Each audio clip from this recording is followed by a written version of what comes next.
How long will the heart keep searching in places that were never meant to satisfy it? How many times must we reach our goal, hold it in our hands, and still feel empty? How many times must life prove to us that what shines before the eyes cannot always heal what aches within the soul? Paramhansa Yogananda gives a truth so deep, so simple, and so piercing that if we truly listen to it, it can change the whole direction of our life. He reminds us that name, fame, and money do not last in the heart. They promise much, they dazzle the mind, they stir excitement, they make us feel for a little while that we are finally becoming someone. But then the applause fades, the achievement becomes ordinary, the excitement passes, and the same heart begins to ache again. Why? Because the soul is asking for something this world was never designed to give. The soul is not begging for more noise, it is crying for peace. It is not starving for admiration, it is starving for love that does not disappear. It is not desperate for temporary success, it is thirsty for something eternal. That is why even people who seem to have it all can still feel lonely inside. That is why, after years of striving, after endless effort, after chasing one dream after another, a person can suddenly stop and whisper, "Why am I still not fulfilled?"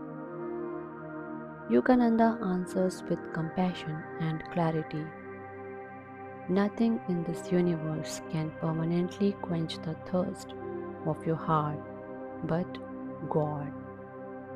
Not because life has nothing beautiful to offer, but because every earthly thing is temporary. And your soul is not temporary. Your soul came from the infinite, so only the infinite can satisfy it.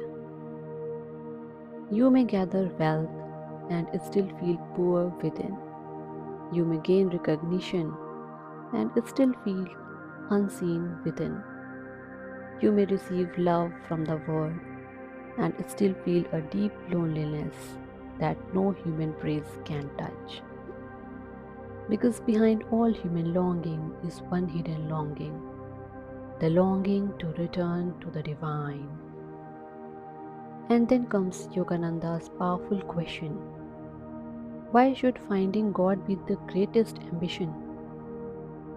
This is where the message becomes deeply personal. Because many people think, let me first fulfill my worldly ambitions, later I will think of God. But life does not work that way. Without God, even fulfilled ambitions leave a strange emptiness behind. Without God, success can become a burden, money can become anxiety, fame can become loneliness, achievement can become exhaustion. Why? Because when the soul is disconnected from its source, nothing else can feel complete. Without God, we keep trying to fill an infinite space with finite things, and that is why the heart remains restless. But when God enters your life first, everything changes. Not because all problems disappear overnight, but because your center changes. You are no longer depending on the world to tell who you are. You are no longer begging success to give you worth. You are no longer asking money to give you peace. You are no longer asking praise to give you love. You begin to live from something deeper.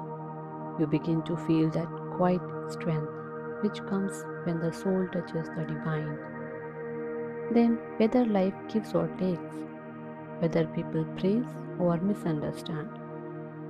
Whether the world lifts you up or leaves you behind, something within you remains steady because now your joy has roots.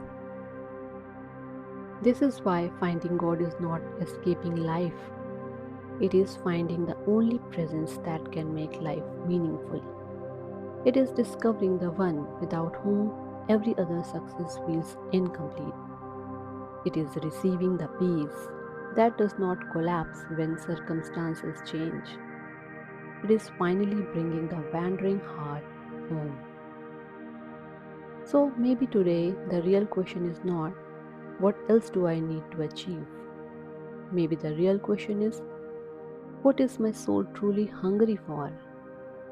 And if you listen carefully, beneath all desires, beneath all the fears, beneath all the ambition, you may hear the heart saying, I want something eternal.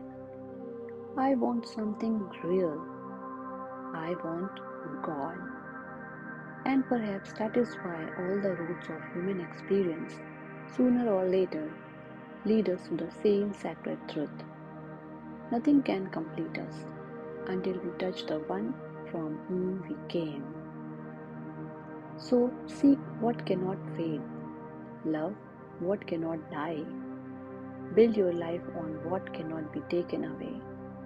Because the one who finds God does not lose the world, he finally understands it, and the heart at last finds rest.